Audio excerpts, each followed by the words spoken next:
En este episodio visitamos Shiloh, la primer capital israelita, e Israel muy amablemente nos abrió las puertas de los grandes descubrimientos de esta ciudad.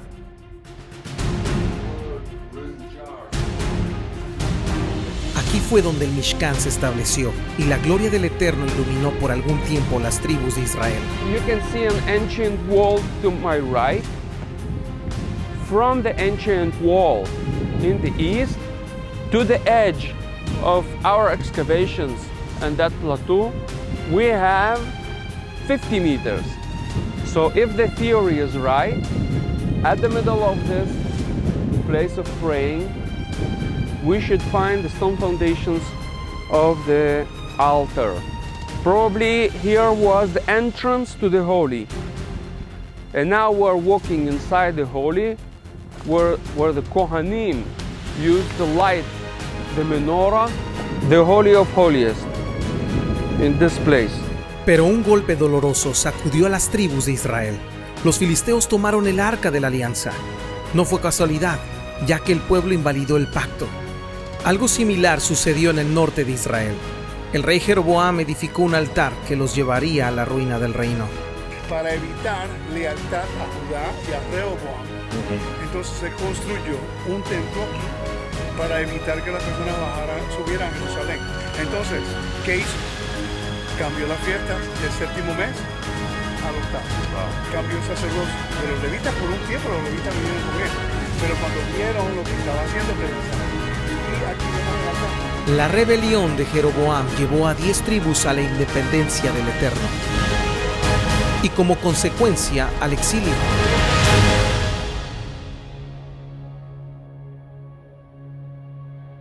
En el episodio pasado hablamos sobre el jardín en Edén y nuestro deseo de volver al jardín, que indicaría una completa restauración de una relación con Elohim, Dios, en toda su gloria. Desde el exilio de Edén, con Adán y Eva, el Eterno sigue tratando de tener una relación con su pueblo, al grado que Él permite que su pueblo levante un modelo celestial en forma física, que adjunto todas las leyes, instrucciones de santidad. De esa forma podemos entender qué bello y lindo es caminar en santidad de la forma que el Eterno lo pide. En Edén podemos ver 3 secciones: el Edén, el jardín que está en Edén y el árbol de la vida. Mientras Adán y Eva estaban en el huerto de Edén, ellos tenían alcance a la vida, ya que pecaron en tomar del árbol de la ciencia de bien y mal, pues era necesario el exilio para no tomar de la vida otra vez y tener que vivir en ese estado no restaurado. Como también en el tabernáculo podemos ver 3 secciones: el atrio, lugar santo y lugar santísimo. Así como terminamos el primer episodio con el problema de la muerte, que no nos permite volver a ese estado de completo restauración. Es exactamente lo que no permitía a Adán y Eva volver al árbol de la vida, ni al Edén o huerto, que simboliza un estado completamente restaurado, ya que la advertencia fue: de cierto morirás. No hay duda que dentro del plan del Eterno, Él constantemente nos recuerda su amor al darnos un cosmos físico para entender lo espiritual, con el fin de que seamos salvos y restaurados al Edén. Un ejemplo fue lo que sucedió en Shiloh y Tel Dan.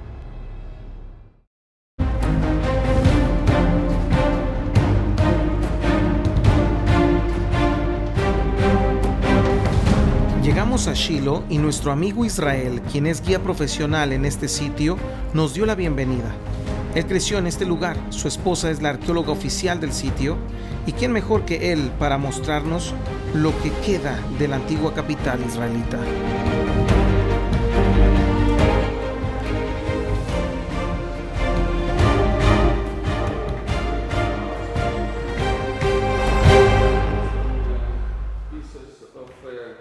Cultic stuff like the incense burner number 6 that were used to burn the incense, the frankincense, levona in Hebrew. Levona in Hebrew, it's like lavan, it's white. Here, as you can see, here's the layer of ash, the top, and then we saw those jars waiting for us for 3,000 years from the time of the tabernacle. Then we took those pieces, we used some glue, and that's it. Now we have intact jars. Wow. And at the bottom of those jars, we found some seeds of grapes. Wow. Okay? So when my wife decided to send that to a laboratory, and they told her that those seeds from the time of the local temple, of the tabernacle. So because of that, we are very happy.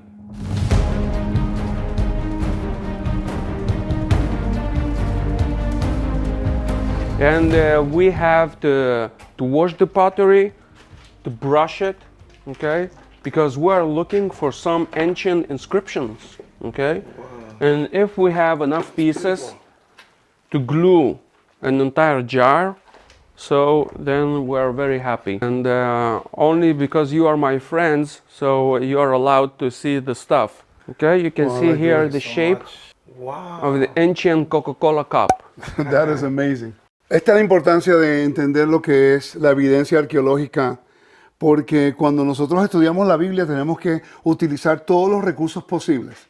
La arqueología, la historia, la topografía, la geografía, para que entonces la narración se haga un poco más clara en lo que estamos leyendo. Y yo creo que es muy importante entender. Esto es espectacular, tener acceso a lo que es historia, 3,000 años de historia al frente de nosotros. You can see here, we can take those pieces, okay, you can see it. This one already was glued, okay, together, and we will make a new jar. Here we are talking about the Second Temple period. It's 2,000 years from the time of Jesus. And we have found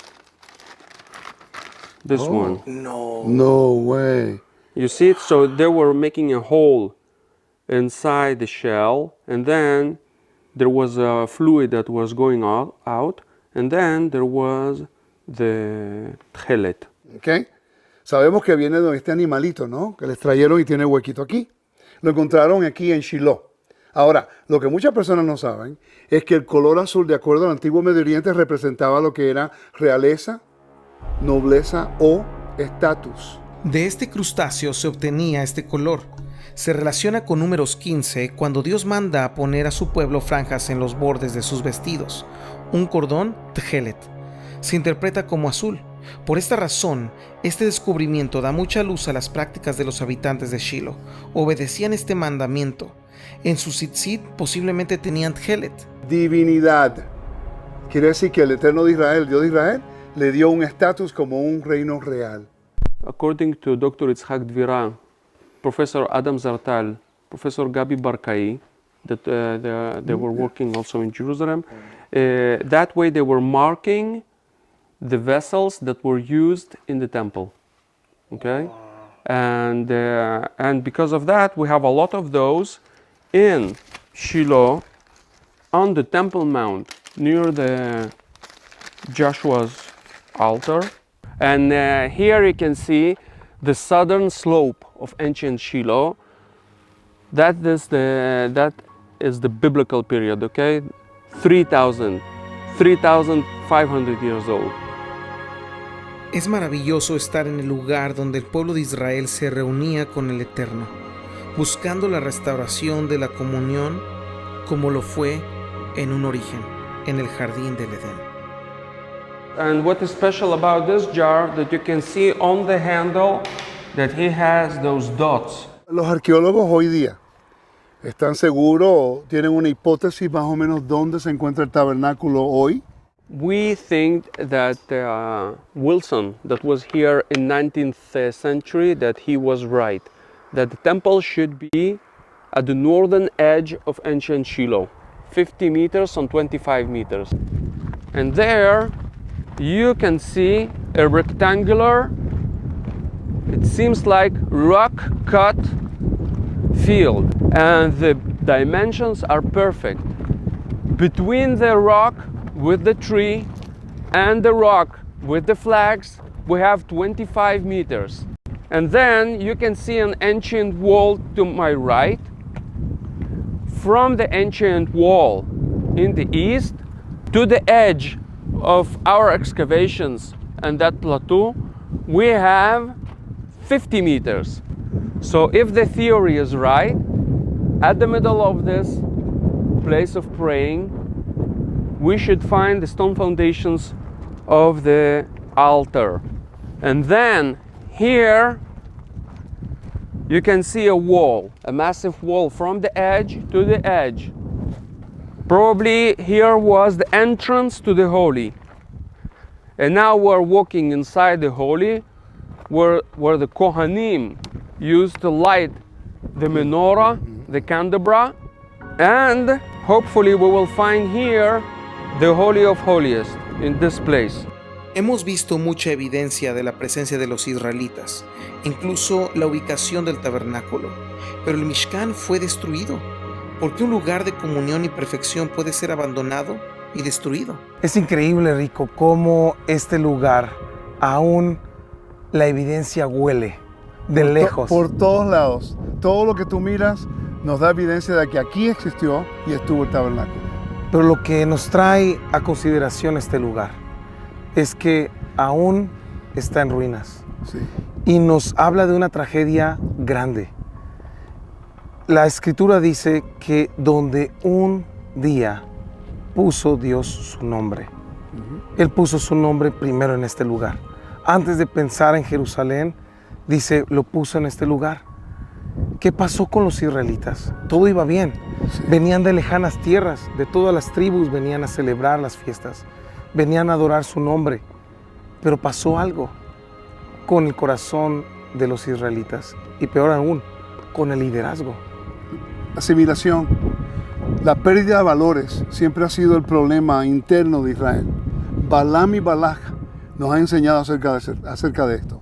Cuando Balaam hizo la profecía de la montaña, él dijo algo bien interesante. Él dijo que no hay hechicería en contra de Israel, ni agüero en contra de su pueblo. El pueblo de Israel no tiene ningún tipo de preocupación de afuera hacia adentro, porque el Eterno ha prometido que Él va a proteger a su pueblo. Pero siempre ha pasado algo en Israel. Así como ocurrió con Simri y Cosbi, las dos personas que estuvieron envueltas en lo que era la adoración a otros dioses y lo que era sexo ritual, profanando el espacio sagrado que ocurrió en el desierto, allá cerca del tabernáculo. Lo mismo hicieron los hijos de Elí aquí.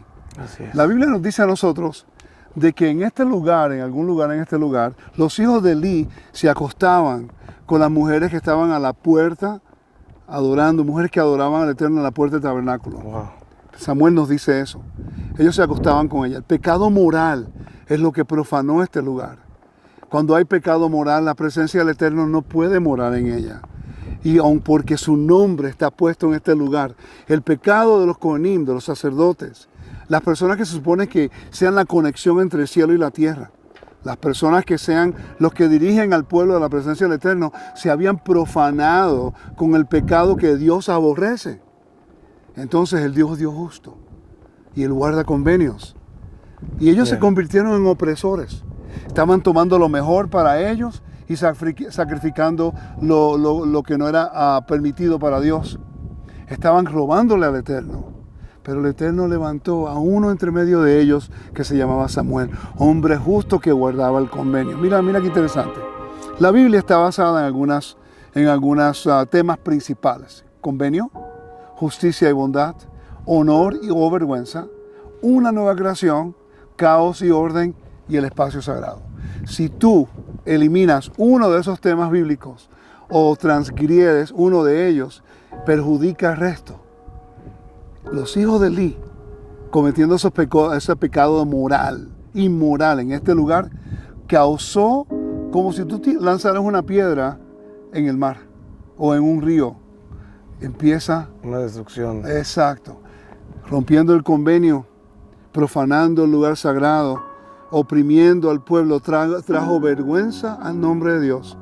Y por eso fue la destrucción de este lugar. Pero gracias al Eterno, envió a su hijo Yeshua para reconstruir el tabernáculo de David y para que algún día el templo sea restaurado en Jerusalén una vez y para siempre. Increíble. Y fue de este lugar que el arca del pacto, el arca de la alianza, la figura que representaba a Dios en este lugar, fue llevada por los enemigos, por los filisteos, Al exilio. al exilio.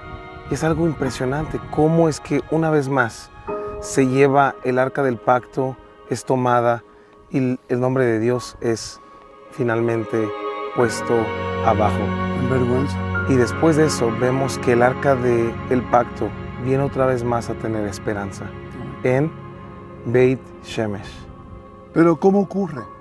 Cuando se levanta un hombre que está fiel al convenio, que quiere traer justicia en nombre de Dios, como lo hizo David una vez cuando se levantó a defender el honor de Dios en contra de Goliat. Cuando se levanta el pueblo a defender la autoridad y el honor que el Eterno a través de su convenio nos ha dado. Nosotros tenemos que ser el David de estos tiempos. Tenemos que ser el Josué de ese tiempo. Tenemos que ser el Shmuel de Samuel de esos tiempos. Y proclamar la justicia de Dios, el convenio de Dios, para convertirnos en el reino que Él se merece tener. Y nunca más cometer los errores que obviamente los últimos 3.500 años hemos continuado haciendo. El periodo del repartimiento de la tierra de Israel era un momento extraordinario. El tiempo que se había esperado desde la salida de Egipto a llegar a este momento era alrededor de 45 años. Caleb con los hijos de Judá llegan a Josué, recordándole la promesa que Moisés le había dado. Entonces Moisés juró diciendo: ciertamente la tierra que oyó tu pie será para ti y para tus hijos en herencia perpetua, por cuanto cumpliste siguiendo a Jehová, mi Elohim. Caleb en sus famosas palabras dice: dame pues ahora este monte. Y Caleb y los hijos de Judá toman a Hebrón junto con un gran territorio. Después que la tierra de Israel fue sometida, deciden los hijos de Israel levantar el tabernáculo en Shiloh. No cabe duda que el pueblo sabía la necesidad de tener una relación con el Eterno, donde pudieran llegar a adorar, llevar ofrendas, buscar favor, confirmar decisiones y pactos y restaurar la relación con el Eterno. Josué 18:1 nos dice: toda la congregación de los hijos de Israel se reunió en Shiloh y erigieron ahí el tabernáculo de reunión, después que la tierra les fue sometida. Levantándose, pues, aquellos varones fueron y mandó Josué a los que iban para delinear la tierra, diciéndoles: id, recorred la tierra y delineadla, y volved a mí, para que yo os eche suertes aquí delante de Jehová en Shiloh. La pregunta es esta: ¿qué podemos nosotros aprender en estos actos históricos que nos puede ayudar en no cometer los mismos errores que se cometieron en estos sitios de Shiloh y Tel Dan?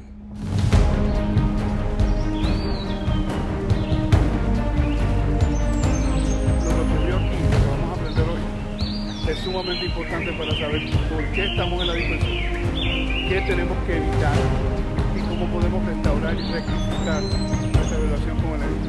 Excelente.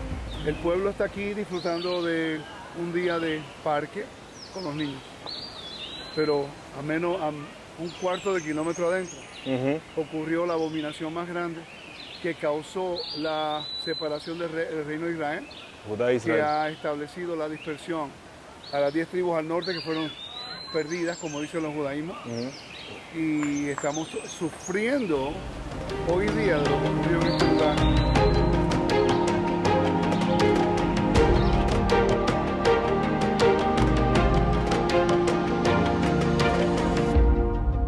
¿Cómo es que llegamos a este punto de la división del reino? Mira, Isaac, estamos en el lugar más importante de la historia del pueblo de Israel. Lo que ocurrió en este lugar donde estamos ahora, en el Parque Nacional de Tel Dan, trajo muchas conexiones en la dispersión, trajo muchas consecuencias. Es la razón por qué los sefarditas están en la dispersión. Sí. Es la razón por qué el reino de Israel fue dividido por la opresión y la idolatría. Aquí fue la culminación de una gran abominación, de la causa de separarnos de Jerusalén, separarnos del mandamiento, separarnos de lo que es la obediencia, guía a que la persona haga de acuerdo a la imaginación de su propio corazón. Y en este lugar donde nos estamos acercando, ocurrió la abominación en la cual se sustituyó el servicio de Dios del templo y lo trajeron fuera de Jerusalén y hubo idolatría. Y por eso estamos nosotros sufriendo en este tiempo. Entender lo que ocurrió aquí va a traer más conocimiento de cómo podemos regresar a Dios. Aprender de los errores de los errores de nuestros antepasados. Sí. Nos ayudará a nosotros Volver a Edén. a volver y no cometer lo mismo. Amén. El sincretismo y lo que es la abominación. Después de la muerte de Salomón, Jeroboam tomó el liderazgo de las 10 tribus del norte. Para no tener relación con Jerusalén, construyó 2 santuarios, uno en Betel y otro en este lugar.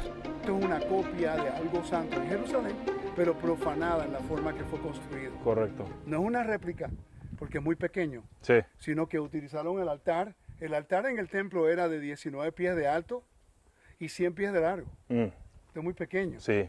Es una profanación, no de acuerdo a lo que Dios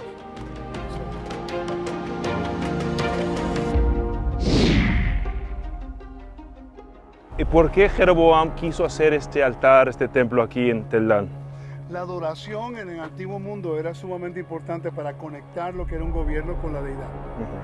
En el mundo antiguo, la religión y lo que era el reino no estaba separado, era uno. El rey era divino, o los reyes se consideraban divinos, representantes de Dios. Tener una relación íntima con la deidad era sumamente importante para ellos.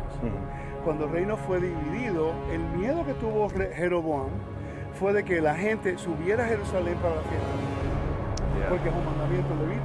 Entonces, para evitar lealtad a Judá y a Rehoboam, entonces él construyó un templo aquí para evitar que las personas subieran a Jerusalén. Entonces, ¿qué hizo?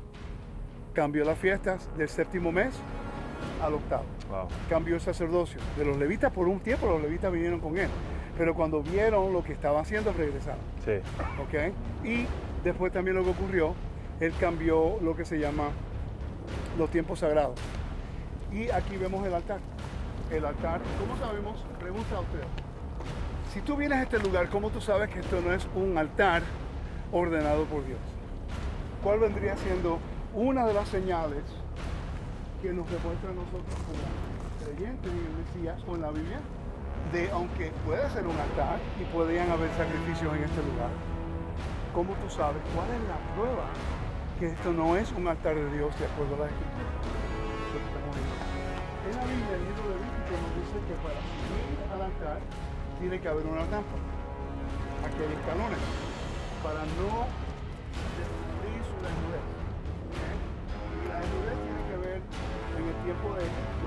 Los sacerdotes pues utilizaban lo que era así, no tenían ropa. Y era adoración al inframundo. Cuando hacemos la adoración a Dios, hay unas vestimentas con el propósito de no descubrir la desnudez. Y las rampas representaban algo para modestia. Correcto. ¿Okay? No sé cómo lo hacían, solamente utilizaban lino en este calor. Mira cómo estoy yo en el calor. Y en el templo de Jerusalén era limestone, era como un tipo de piedra blanca que era completamente caluroso. Y en el invierno hacía frío. Y solamente podían utilizar vestimentas de lino. Porque se les hizo la lluvia, la nieve, el calor. Tremendo. Entonces la plataforma de la rampa que había en Jerusalén aquí no la hay. Quiere decir que esto elimina la posibilidad que sea un altar. ¿Qué nos enseña esto? Que cuando tienes que uno las cambia. Es un gran principio de lo que es enseñanza, de lo que se llama profano y santo, santo y profano. Tú no cambias las cosas sagradas. Con un gran ejemplo de lo que no debemos hacer como creyentes. Regresar a la senda antigua y no hacer la cosa de acuerdo a la imaginación de Dios. ¿Estás viendo el Señor de Dios? Sí. El sincretismo, la mezcla de las cosas que son santas en la Biblia. Que reconozcamos dónde está el error y regresemos a la senda antigua. Amén. El sincretismo es una combinación de 2 o más sistemas de creencias religiosas opuestas, o la incorporación de creencias provenientes de tradiciones no relacionadas con la tradición original. Está en los Hashamayim, en los cielos. Y el Padre permitió ese modelo que se hiciera aquí en la tierra. Exacto. ¿Con qué audacia uno lo va a cambiar? ¿Con qué audacia uno va a cambiar los tiempos, los servicios, poniendo levitas que no son aptos? Eso es una afrenta. Es una afrenta, pero recuérdate lo que el templo representa. El templo representa el jardín en Edén. ¿Okay? El templo fue diseñado como un jardín. Sí. Quiere decir que Jeroboam quiso establecer su propio jardín y descartar el jardín de Dios en Jerusalén. Un mandato que solamente en el lugar donde él ha puesto su nombre, allí se harán las ofrendas. Él lo hizo aquí. Quiere decir que era una afrenta directa en contra de la soberanía, de la autoridad y de la santidad de Dios. Por eso nosotros tenemos que estudiar el templo, para reconocer el pecado que ocurrió acá y no lo cometamos nosotros en nuestras congregaciones en la dispersión. Porque mientras nosotros estemos haciendo las cosas de acuerdo a nuestra imaginación, nos vamos a mantener en la dispersión para siempre. En conclusión, lo que puedo ver que sucedió en Shiloh y Tel Dan es que la evidencia de las ruinas aún habla. Y es un recuerdo de que sin la presencia del Eterno, no importa dónde sea, queda destituido tanto el lugar como la persona. Como pueblo de Elohim, nosotros intentamos adorar y vivir para el Eterno, pero lamentablemente de nuestra manera, asimilándonos con las naciones, con los paganos y sus prácticas, de tal manera que la religión cristiana ha terminado en más de 35,000 religiones cristianas. Hay más religiones que versículos en la palabra del Eterno, cada uno buscando en sus religiones cristianas las mejores prácticas en sus opiniones, cuando en realidad lo que tenemos que hacer es teshuvá, volver a retornar a las instrucciones y mandamientos del Padre, conocido como la Torá. Las instrucciones son dadas en convenio a su pueblo, un pueblo que desea caminar en santidad. Esta es la ley, la Torá, la ley perfecta que convierte el alma. Sin embargo, y vuelvo a repetir, para caminar en vida y santidad, tenemos que ser librados del decreto de la muerte al que todos estamos destinados. La palabra del Eterno es para Él que ya es pueblo, y son las instrucciones o las leyes que nos guían en el reino del Eterno, que debe estar en nuestros corazones. Es prometido en su palabra que al obedecer estas instrucciones somos bendecidos y como resultado, luz a las naciones. Mi recomendación para aquellos que son pueblo del Eterno, a través de Yeshua, es que no seamos ruinas, destruidas porque quisimos adorar y obedecer al Padre en nuestras formas, sincronizadas con prácticas del oriente y paganas, sino que seamos lo que dijo Yeshua: vosotros sois la luz del mundo, una ciudad asentada sobre un monte, no se puede esconder. Los escritores siempre hablan de Yeshua cuando caminó sobre el agua y también calmó las tormentas. Yo sé que eso no es por accidente. Hay una razón, hay un propósito. El mensaje bíblico es acerca de quién tiene la autoridad sobre el mar. La pregunta es, ¿tenía Yeshua que caminar en el agua para revelarse como el Mesías? ¿O el caminar en el agua por el Mesías revela el plan que Dios tenía para redimir a la humanidad del caos? Y estamos viendo la evidencia de cómo se podía vivir en el primer siglo. Ahora entendemos la historia. La casa de... ¡Wow! Espectacular. Lo que tenemos en este lugar es algo asombroso. El Mesías caminó aquí, Pedro caminó aquí, Juan caminó aquí, todos los discípulos caminaron acá. Era el procedimiento y el protocolo como entrar al templo durante la fiesta. Tenían que venir aquí. Estoy contentísimo. Primera vez que subo a este lugar.